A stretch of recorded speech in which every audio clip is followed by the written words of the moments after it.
Hello everyone, and welcome to today's webinar, Resolving Challenges in Flow Cytometry Panel Design. I am Jennifer Woods of LabRoots, and I'll be your moderator for today's event. Today's educational web seminar is presented by LabRoots and brought to you by Beckman Coulter Life Sciences. To learn more, visit beckman.com. We encourage you to participate today by submitting any questions you may have during the presentation. To do so, simply type them into the Ask a Question box and click Send. We'll answer as many questions as we have time for at the end of the presentation. You may also submit any technical issues here as well if you have trouble seeing or hearing the presentation. This webinar is educational and thus offers free continuing education credits.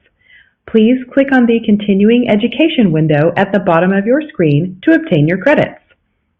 I'd like to now welcome our speakers, Matthew Goff, Commercial Product Manager at Beckman Coulter Life Sciences, and Dr. Michael Kapinsky, Senior Marketing Manager at Beckman Coulter Life Sciences. Matthew, you may now begin your presentation.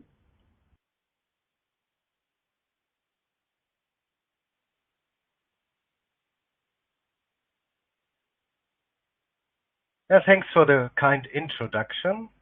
So welcome everybody today to this webinar on how we would propose to resolve challenges in flow cytometry panel design.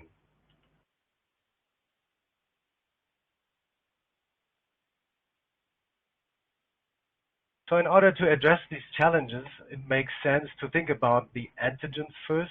So how would we match the expression level of the given antigens that we want to detect with the choice of fluorochromes that we have and the related fluorochrome brightnesses. But also, we want to be conscious here of the spillover that is related to this choice. And after that, in the second section, I would like to give a little bit more holistic view, not only thinking about the fluorochromes and the isolated antigen expression densities, but also think about the expression patterns.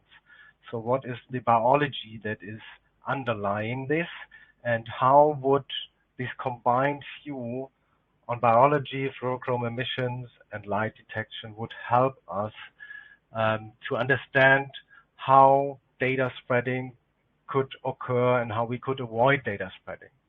And after that, my colleague Matt is taking over and will further elaborate on the dimension of the instrumentation. So what is on the instrumentation side of things when it comes to antibody application panel design. So let's start with the antigens and the fluorochromes first. Here we see a lineup of different commonly used fluorochromes from left to right with regard to their relative brightness. On the left, we might look at small organic dyes like Pacific Blue Chrome Orange and also Percipi as a very traditional dye. And as we move to the right to brighter dyes, we find FITC, then a first tandem dye of PE, which is ECD, another tandem of APC, a large fluorescent protein, also APC Alexa 750. So a combination of fluorescent proteins basically and small organic dyes, which is referred to as tandem dyes. And further on the right, we see more tandem dyes, even brighter, and also PE. And now as a more recent dye to consider here, or more recent class of dyes to consider, we have the polymer dyes, where you see representative of this group of dyes in the upper row, the supernova violet 428. So if we think about which dye to select for a certain antigen expression density, it seems obvious that for those antigens that have a low number of copies on the cell surface, we would rather select a dye that sits in the right part of this diagram, that has a strong, and it is really bright, that gives a high signal even with a relatively small number of labeled antigens, whereas for a very strongly expressed antigen, such as strong lineage marker, we would rather choose a dye that sits in the left part of the diagram here.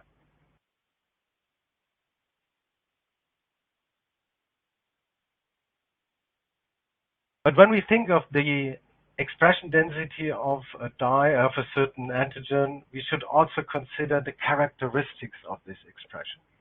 So what does that mean? If we look at this overlay plot here, in the very lowest row at the bottom, we see a typical bimodal expression. This could be, for instance, human T lymphocyte CD4. We have 100,000 of copies here on the positive population, and this one is very clearly and very discreetly separated from the negative population. As we move up one level here, we see a typical modulated antigen, which probably is the most difficult to handle in panel design, as we see very bright or cells that have a very dense expression, and also cells that have a very low expression density for this antigen. So this kind of want to make us using a dye that is bright and dim at the same time, which of course does not exist. So here, this is the most challenging choice we have to take when considering the dyes, balancing these expression densities very well against brightness of the dye. One line above, we see weak antigen expression, so this would be a typical candidate for using a very strong dye. And above, which is labeled here, ironically, as you need to believe, this would not only be a weak expression density, but also a very low frequency, so a very low number of events that are specifically positive. So this would require that we take basically our brightest dye that we have at our disposal for this kind of antigen expression patterns.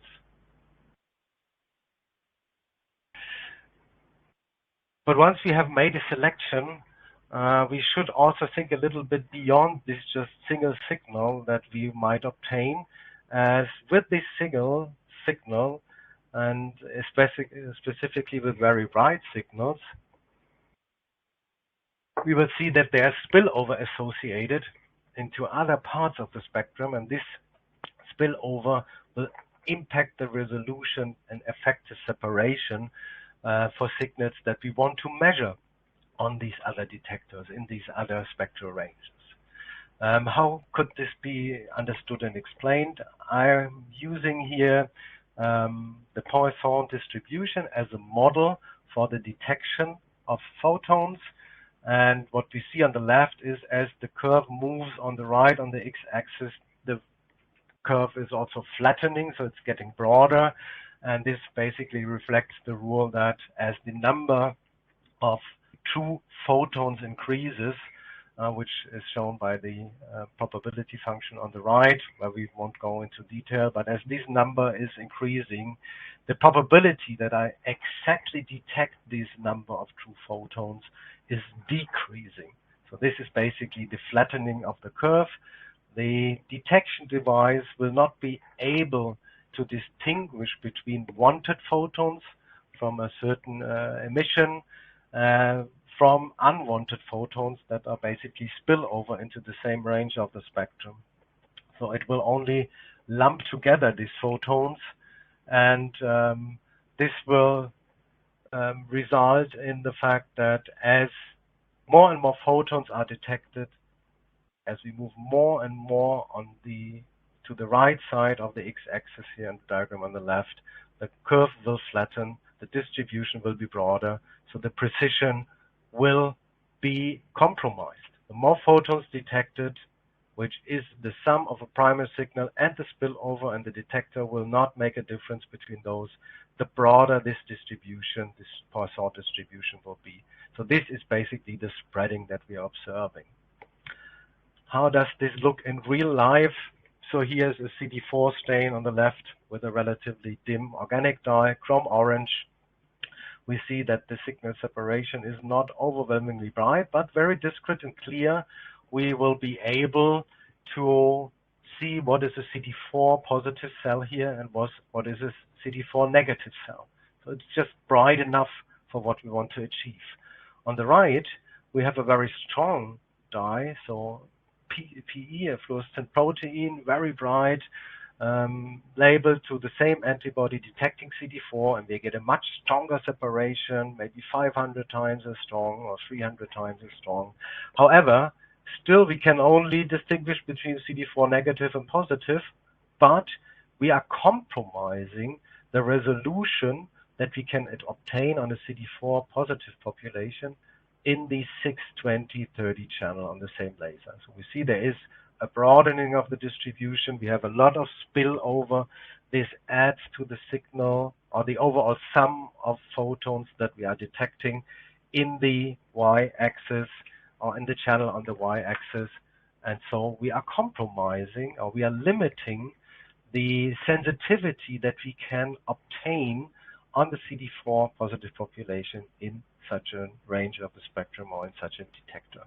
So CD4 is much brighter here, much stronger separated, but is it really better? I think we can clearly see that it's not better, it's worse. So this is not a good match of antigen brightness and fluorochrome choice on the right, while it's pretty okay and pretty fine on the left. So this brings us to this Goldilocks principle of dye brightness. We want to really match the need for sensitivity, or we want to balance the need for sensitivity for a certain antigen being detected with the spillover that is associated and that might compromise the detection of other antigens due to the spillover and spreading that is basically caused by this. So we want to really balance that, having just the right dye brightness to be sensitive enough, but to not compromise the detection of other antigens in the same antibody panel. The same Goldilocks principle can be imagined or can be envisioned here in this diagram. This could be a model that helps a little bit to work along this Goldilocks principle. So on the x-axis, we see a staining index, and on the y-axis, we see a compensation requirement. And we see that a certain area is indicated here as optimal. This is an area where the staining index has a minimal number, at least on the left, but of course would still be very fine going further to the right. But at the same time, we see that there is an inverse correlation. The brighter the signal is, the stronger the staining index that I'm getting, the lower the compensation requirement for this given label should be. So I'm talking here about a conjugate, so a combination of an antibody and a fluorochrome. As I have an antibody conjugate that creates a lower signal, so that is more on the left here in this optimal range, we can tolerate that there is more compensation requirement towards other channels because the overall signal intensity will be smaller, so the overall spillover, the amount of spillover light will be less. The number of photons, if you want, that unintentionally is detected on a different channel is less, and so we have less impact on the resolution in this channel. Let's go through a couple of examples to further illustrate that.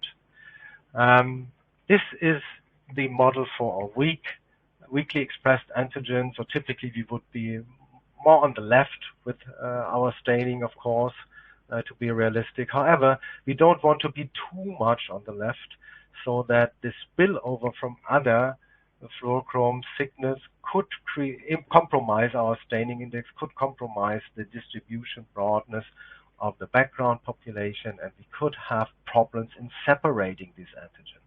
So we want to ideally or minimally first have a certain staining index that would allow us to have a certain spreading in the background without putting the detection of this antigen at risk.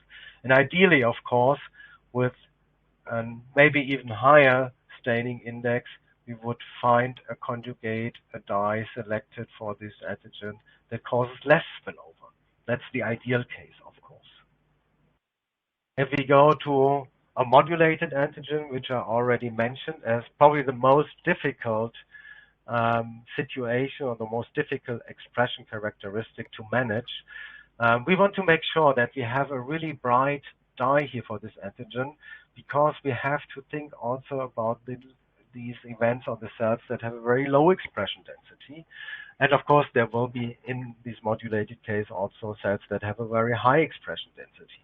And that might cause a problem. So if you just think about the dye brightness, really high staining index, we might forget about the impact that we have on other signals. So we want to move this dye, or we want to find a conjugate that is lower on the y-axis here, where we could accept maybe even less brightness, which is seen here as the minimal situation. Of course, in an ideal case, we would not even sacrifice brightness, but would just find a conjugate that has less compensation requirements, because here we also have to think about the very bright events that could cause a lot of spreading in other channels.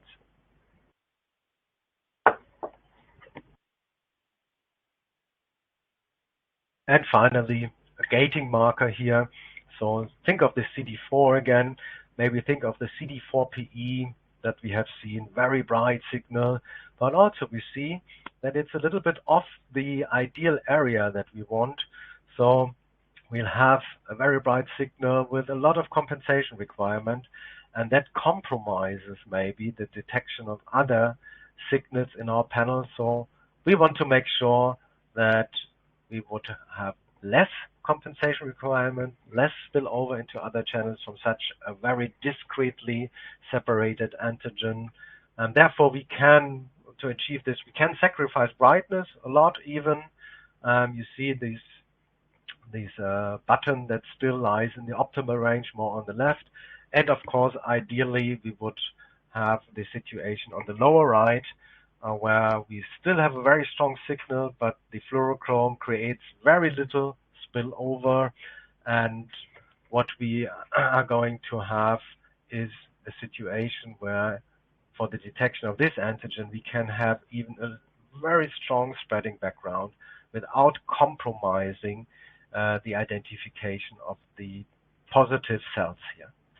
Just as a real-life example, on this slide, I put CD19, so this is not a very intricate case, and we can see that there's a lot of dyes that lie here in this optimal range, where the most favorable performances are found for the polymer dyes that we see on the lower right, like the supernova V428, that have a very high staining index, very strong separation, but very little spillover to adjacent channels, on the same laser here, in this case on the violet laser.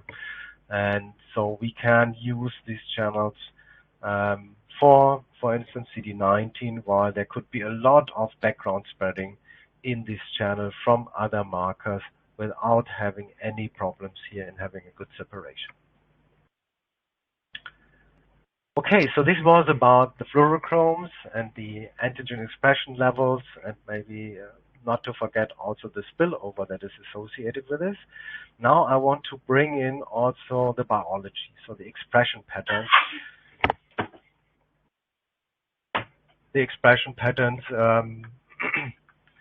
that would pair basically with the fluorochrome emissions and antigen expression densities and characteristics. So to illustrate the significance of that, we have two plots here.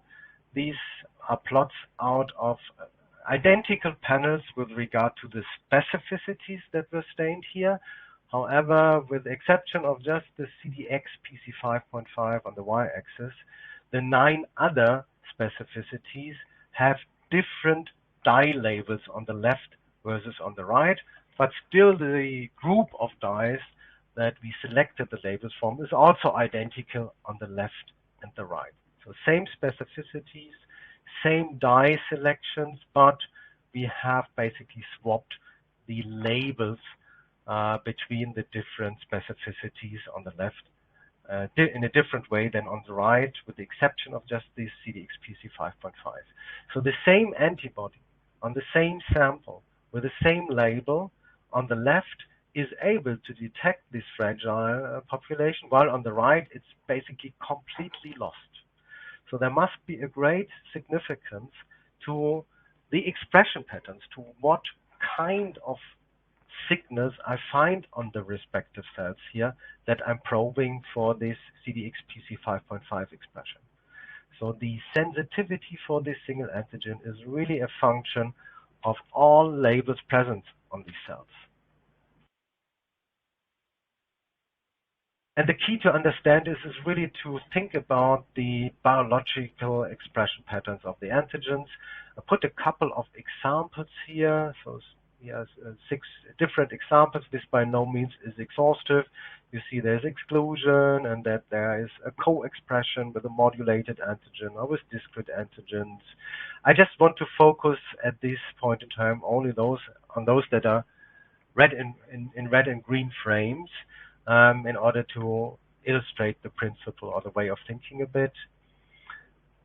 So on the upper left, we have a critical situation as indicated by the red color, because the data spreading that we see from the lineage marker into the other channel where we want to detect the co-expressed marker is impacting the resolution and sensitivity that we can obtain here.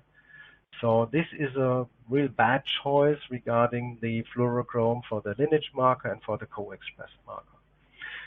But in the middle, we see the green frame, which is indicated as unaffected, or let's say non-compromised. And here still, as indicated by the hinged quadrant line that you might see into the Y direction, we still have a fluorochrome that would cause spreading from the Y-axis into the X-axis. But for this situation, we have selected antigens that have a parent-descendant relationship. So this means that those cells that are labeled with a dye that causes spreading into the other channels do not occur without a strong expression of this other label that would be compromised. So we only have double positives here because the marker on the X-axis is the parent. So still, the fluorochromes are the same. Of course, we have not changed the fluorochromes. We just have matched the biology now in a very smart way with the fluorochrome characteristics with their spillover characteristics specifically.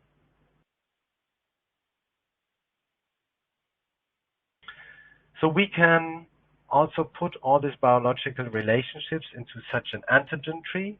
Here we see that there are parent relationships as we move down the tree, and then in each hierarchy level we have basically siblings that also have specific relationships, which could be an exclusion, for instance. So here with the green arrows, I have indicated parent relationships, parent-descendant relationships. So CD4 and CD8 would be children of CD3. So the labels that we are using for 4 and 8 may well have a lot of spillover affecting the channel where we detect CD3, because CD3 is always positive on these CD4 and CD8 positive cells. It's the parent. So we don't see here cells that have 4 and 8 but no CD3. So there's no background population that could be broadened and that could affect the detection of CD3. Same holds true for all the lineage markers here in this hierarchy, 3, 56, 19, 16, 14. They are all children of CD45, so we can use labels that have a lot of spillover into the channel where we detect CD5 without experiencing any problems.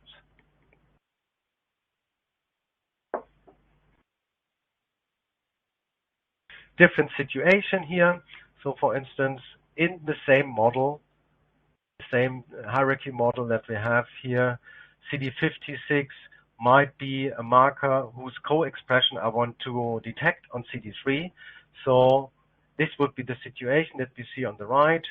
So we want to avoid that CD3 label has a spillover into the channel where we detect the CD56 label. However, if it would be the other way around, if the descendant would have a spillover into the CD3 label, we would not have an issue, because then we don't see any broadening of a CD56 positive background population that could harm here the detection of CD3 cells. And as another example, maybe CD16, CD14. You may know that monocytes could be classified as CD16 negative, CD16 intermediate, and CD16 bright, so classical and non-classical monocytes. And if we want to have a very good delineation of these co-expression patterns, we should choose labels here for 14 and 16 that have very little spillover, so that we can really very clearly and in a very crisp way delineate these co-expression patterns.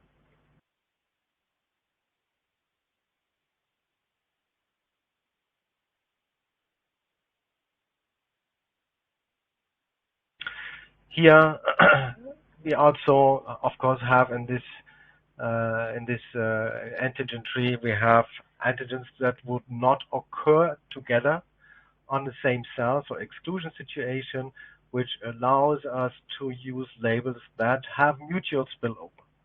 So just as an example, CD56 and CD19 would not occur together, or CD3 and CD14 would not occur together.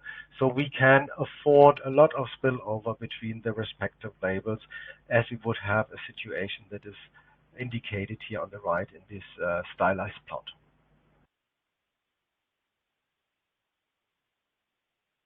When we create these trees, it's not only just for fanciness. I think it can really help us think about the antibody panels and which selections might impact our resolution and our delineation of population, and which fluorochrome selections may not be that impactful. So as an example, I've been talking about CD3 avoidance of CD3 labels spill over into 56 if you want to see the double positives. The same holds true for all the other antigens that are also co-expressed on the CD4, as you see the channel, the children CD4 and CD8. If those labels affect CD56 resolution, then of course we will see this also while we are looking at CD3, CD56 double positive cells.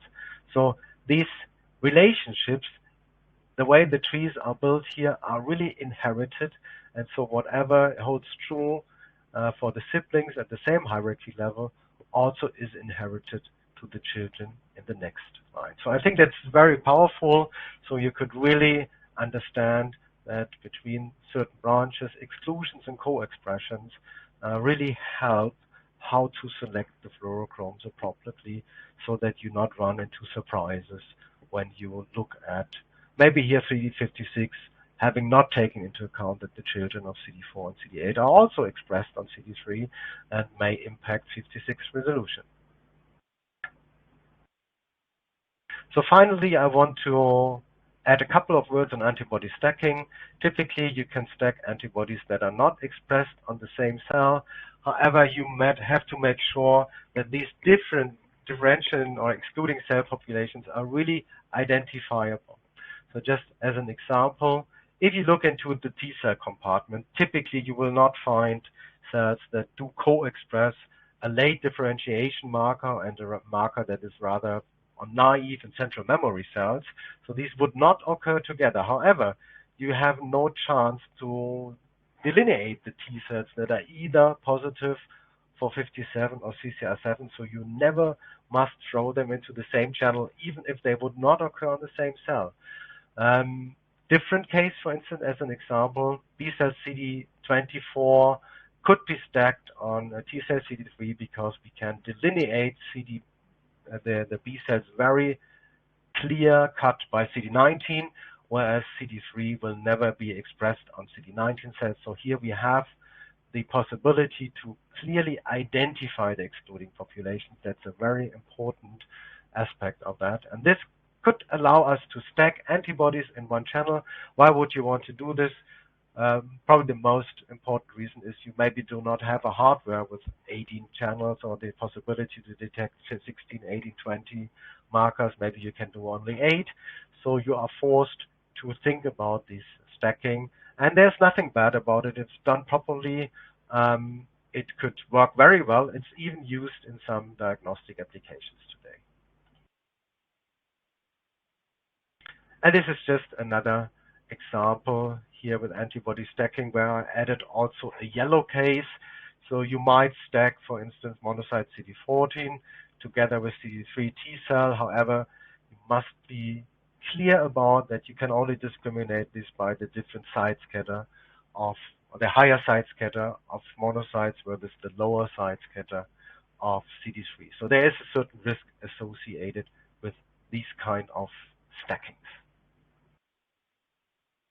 So this was what I wanted to share with you about fluorochromes, antigen expression density, spillover, and the biology of the expression patterns and how all these things impact data spreading and obtainable resolution and signal intensity, effective separation of signals.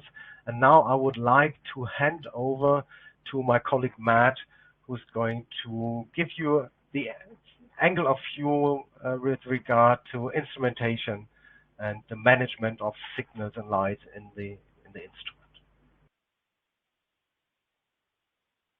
Thank you, Michael. I appreciate that warm introduction. And so what we get to do is move into the instrumentation, light management, and software side of the presentation. And it's best summarized by asking not what you can do to manage your instrument, but what your instrument can do to help you create a better experiment. And so with that in mind, I would introduce the CytoFLEX platform. And there's a lot we could talk about with the CytoFLEX platform as an instrument, but what we really want to focus on here is its design to reduce noise and manage light. And so with that in mind,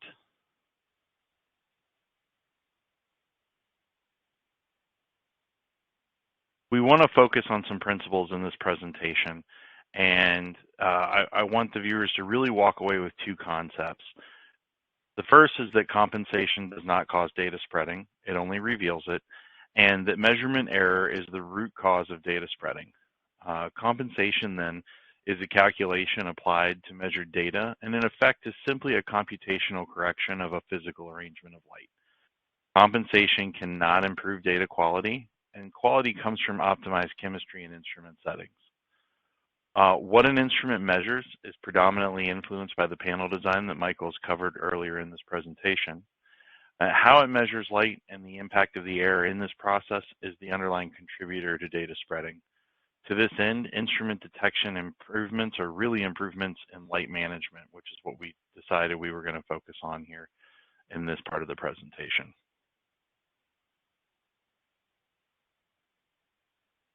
Similar to the results-based approach to panel design, the architecture and software scaffolds within the CytoFLEX platform were designed to reduce data spreading by reducing measurement error.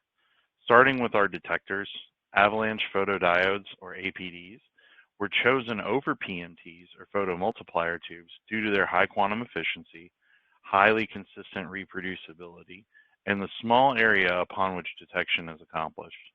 Of course, avalanche photodiodes are not a new component of optical detection systems, but their adoption into flow cytometry instruments was led by the advent of the CytoFLEX.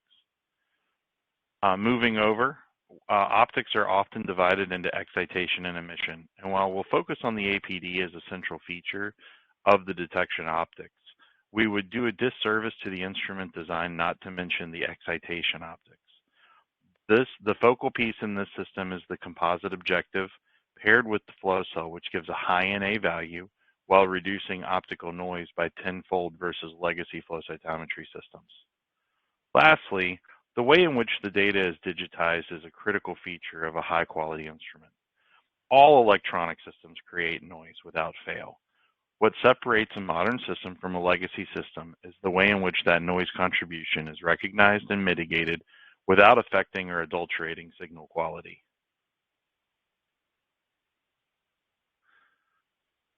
We're able to reduce data spreading by reducing measurement error. So to start, let's take a look at a sample run on two different instruments. For this example, we show CD4 conjugated to phycoerythrin, commonly called PE. As a tale of two detectors, we're able to compare a legacy system with a PMT to an APD in the CytoFLEX, in the visual indicating that with settings as close as can be made between dissimilar systems using the same samples, the contribution of spread by a detector with a lower quantum efficiency and a larger detection surface is significant and even more exacerbated when using a bright and abundant fluorochrome like PE. If we were to tabulate this in a spreading index table, we would see the contribution of this light into several other channels of detection.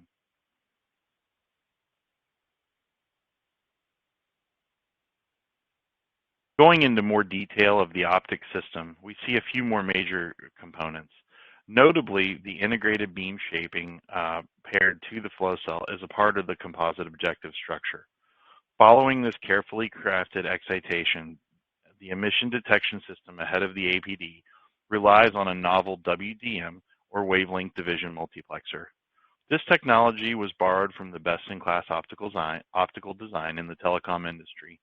The WDM relies on a bandpass-only construction and arrangement of filters versus traditional pod or tree type designs that rely in part or whole on the presence of long, short, and bandpass filters paired together. By simplifying the collection of emitted light and simply touching the light less and reducing loss in those touch points, the CytoFLEX is able to deliver a signal to the detector with reduced light interactions and photon loss. Lastly, we arrive at the aforementioned APD, which has been described in some detail previously.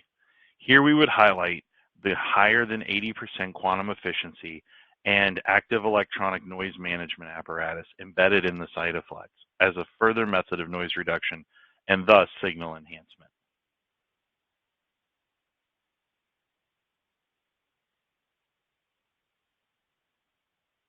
Here we see spherorainbow particles, commonly called APIC beads, resolved across the many channels available on the CytoFLEX LX. Resolution between the peaks is a non-biological indicator of instrument sensitivity. In the lowest part of this graphic, we're able to see the resolution of the specific infrared channel detection. However, as most researchers would tell you, beads are not cells. And so we also need to talk about the cells that are available or talk about cellular analysis on the CytoFLEX instrumentation. From 2019, a poster presented at the ISAC Cyto meeting, we see that we were able to highlight the discrimination of dead cells within an intracellular multicolor flow cytometry experiment. Zooming in on a subset of this data, we're able to see a few different pieces of data that really highlight the APD sensitivity and resolution in this biological sample, which is whole blood EDTA, whole blood whole blood treated with EDTA. By detecting the monocytes, as you can see in the third panel on the right, in the infrared channel, we're able to give the instrument more freedom to detect the co-expressed molecules in other channels where higher sensitivity is required.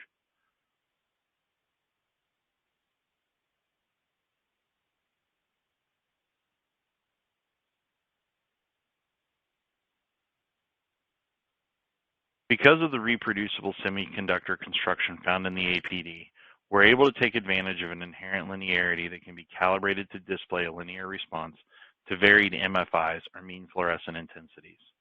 This distinct advantage over PMTs allows the user to make adjustments to the gain without changing the compensation calculation.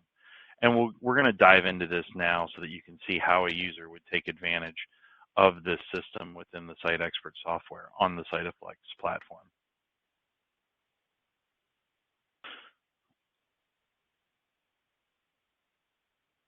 From a user perspective, this advantage is called gain-independent compensation, and it's accessed in the compensation menu of the CytExpert software. Following the simple three-step process outlined in this slide gives users the ability to reduce their resampling time when designing an experiment. First, suggested gains are available as part of the baseline file for each lot of QC beads, and they can be used to create the compensation calculation. Following this, either beads or cells can be used to acquire single-color stains. As beads have become popular for this purpose, we account for that here. Unstained cells can be used alongside the beads as an experimental unstained value. Following the creation of the compensation table, this information can be imported into a new experiment, as seen in the graphic on the right-hand side of the slide. Lastly, the gain for each detector can be changed to account for biological differences in samples without affecting the compensation calculation. As alluded to in the previous slide, we see a graphic here outlining the process for a standard flow cytometry experiment without the benefit of gain-independent compensation. The focus for comparison here starts after the import compensation matrix step seen in the upper right-hand corner. Here we can see that any changes to the voltage applied to a specific PMT would broadly require a reacquisition of the single and experimental samples at a minimum. This step is often the most iterative and time-consuming, especially in panels with high dimensionality. As an advantage, the CytoFLEX offers a simplified workflow. You can see that the platform largely eliminates the need for this reacquisition model required in a legacy flow cytometer. Summarized again in the graphic here, you see that the adjustments required in the gain would translate in the compensation table without the reacquisition of single color stained samples, thus allowing researchers to move through their samples quickly and into analysis without unnecessary delay. This can often save more than 50% of lost time during an experiment.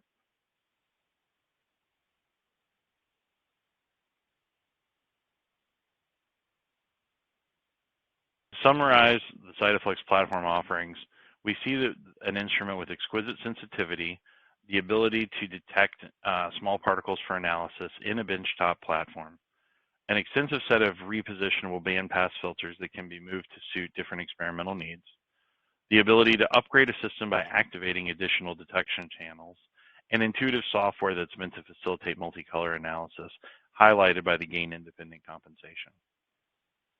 The CytoFLEX, CytoFLEX-S, and CytoFLEX-LX offer a variety of laser and detector configurations that can be scaled to meet each individual researcher's needs.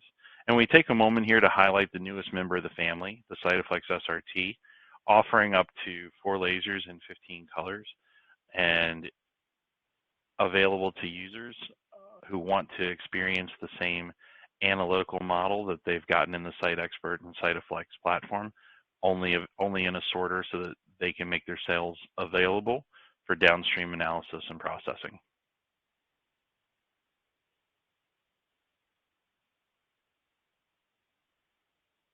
And with that, Michael and I thank you for your attention, and we welcome any questions.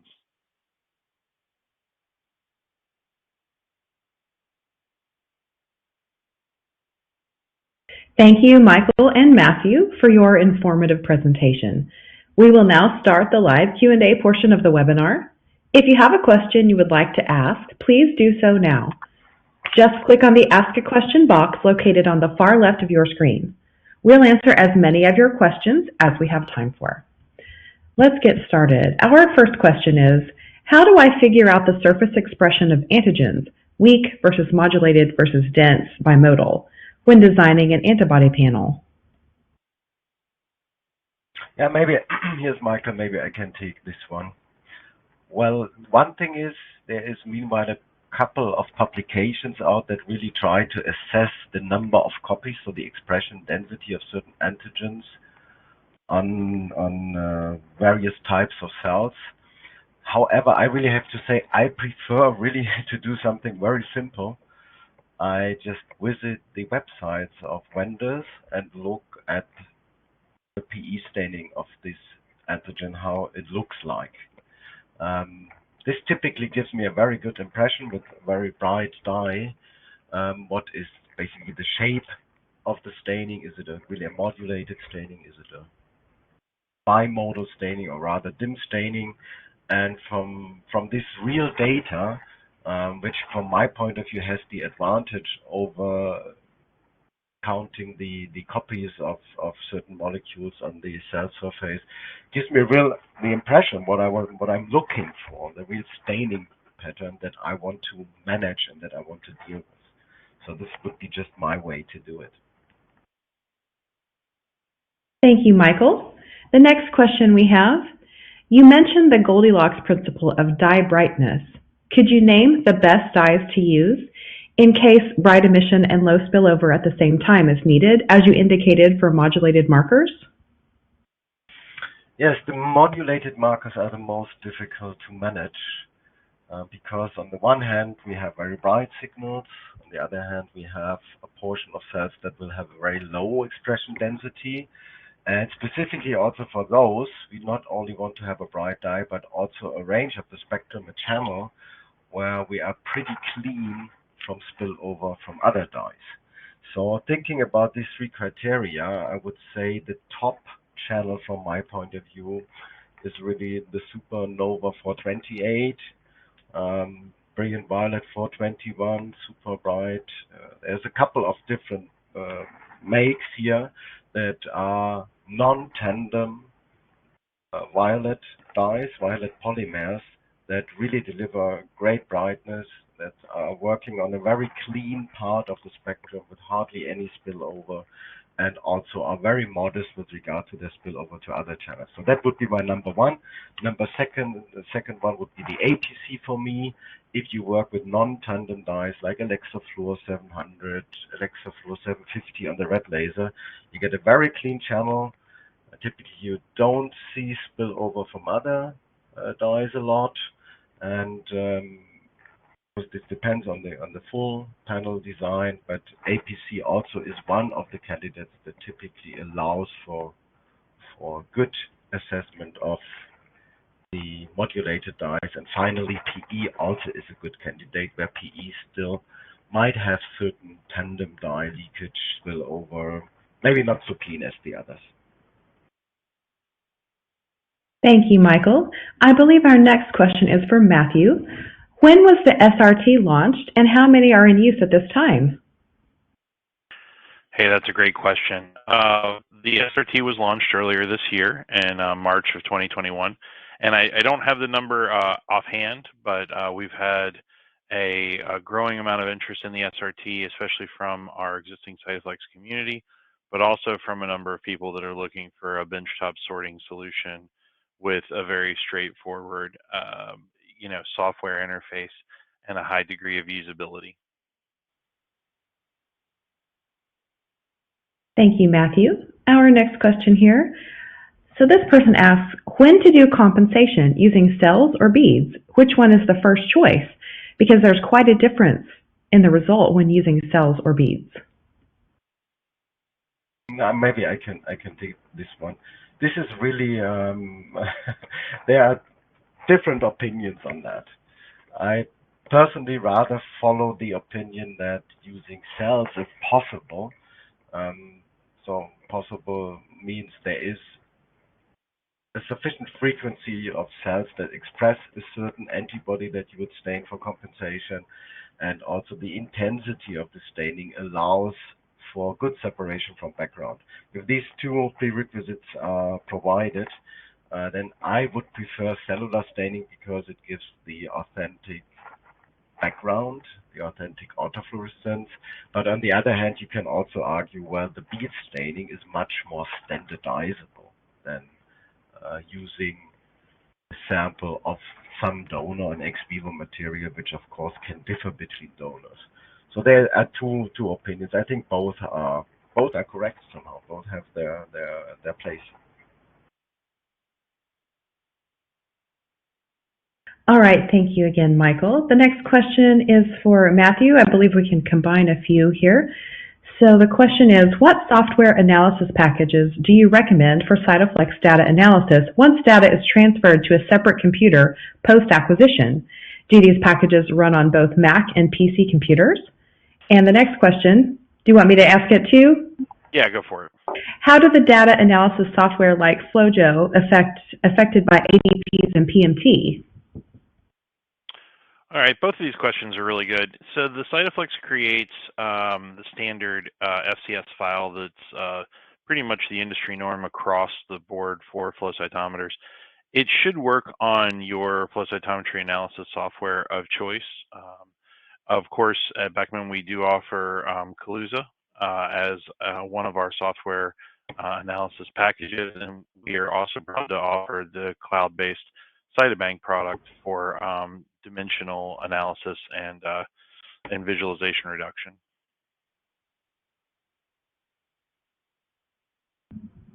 All right, great. Thank you again, Matthew. Our next question. Are there simple basic rules to follow in the rather complicated antigen trees you have shown? Yes, there are. So the antigen trees should give you an idea about the biological relationships. So you have parent markers and then subpopulation markers that go as descendants or children here.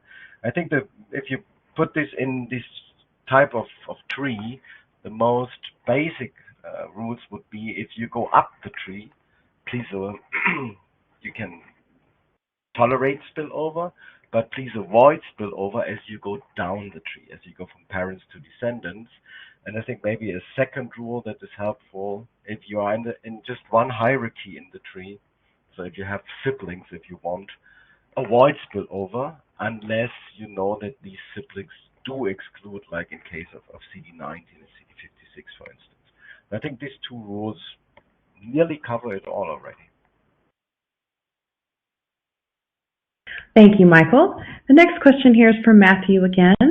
For a CytoFLEX cytometer, can I take a filter from the red laser chamber and place it into the yellow laser chamber? Thank you. Absolutely. The filters that are used in the CytoFLEX can be moved interchangeably between different spots so that you can create custom configurations. That includes moving them between pods. The mounting apparatus for each of the filters is the same across the board, so there's no issue with moving them however you see fit. All right, thank you, Matthew. I think the next question here is from Michael. Regarding stacking of antibodies, is there a limit of how many antibodies can be stacked using the same fluorochrome? Well, I would say I don't know actually, but I did not run into this yet. Just to give you an example, we just have developed a kit for innate lymphoid cell staining where we have stacked 11 antibodies in one channel and we do not face any issues. And I think specifically when you want to create the so-called dump channels, so when you want to exclude certain lineages from your further analysis, I don't see that you quickly would run into an issue here. I think the limiting factor maybe is more what makes sense. So this is probably more limiting than the technical aspect here. Thank you, Michael. Our next question, is there a significant difference in the spillover seen in tandem dyes from lot to lot, ASR antibodies for the same target antigen and obtained from the same manufacturer? Yeah, it depends a little bit on what you consider a significant difference. Typically, you would see lot-to-lot differences, which is basically related to the fact that it's impossible to generate two lots of tandem dyes that are exactly the same. You can tailor the manufacturing process in a way that these two lots come very close to each other, and that is typically seen if you have manufacturers that follow ISO 9001 processes, CGMP-like processes that really try to avoid any variability and problems. But I would say 100% identical tandem dyes from two different lots are more like the exception. Thank you, Michael. Looks like we have one more question here. Is there a typical BC set of fluorochromes conjugated to antibodies recognizing the main types of leukocytes? Yes and no. So again, this goes a little bit along what is apparent, what is a strong marker, what is a rather weak marker. So here, if you say main type of leukocytes, we probably look into lineages. So chrome orange, for instance, is a relatively dim dye. We use this for a pan leukocyte parent marker, CD45. For the Duraclone kits, we have used a uniform setting where all the T-cell gating markers 3, 4, and 8 are sitting on the red laser with a lot of spillover, but as these markers are either excluding or parent or are really, really strongly expressed, this gives us a good separation still, while these red dyes do not influence the other lasers a lot. So these are the considerations that you might take into account here. a real typical set. Maybe CD4 chrome orange. That is maybe a real typical choice here. All right, thank you, Michael. Thank you both again, Michael and Matthew. Do either of you have final comments for our audience? Yeah, thanks for asking. So there were a number of questions that were asked that we're going to follow up with those individual questions by email. The answer to them would have been very complex and a little bit of opinion. So we will respond to your questions in a timely fashion, and we thank you for offering them, even if we couldn't answer them here. Yeah, thank you, Matt. I would have nothing to add here to what you said. Exactly, that's the way we're going to do that. All right, thank you again, Michael and Matthew, for your time today and for your important research. We would also like to thank LabRoots and our sponsor, Beckman Coulter Life Sciences, for underwriting today's educational webcast. Before we go, I'd like to thank the audience for joining us today and for their interesting questions. Questions we did not have time for today and those submitted during the on-demand period will be addressed by the speaker via the contact information you provided at the time of registration. This webcast can be viewed on demand.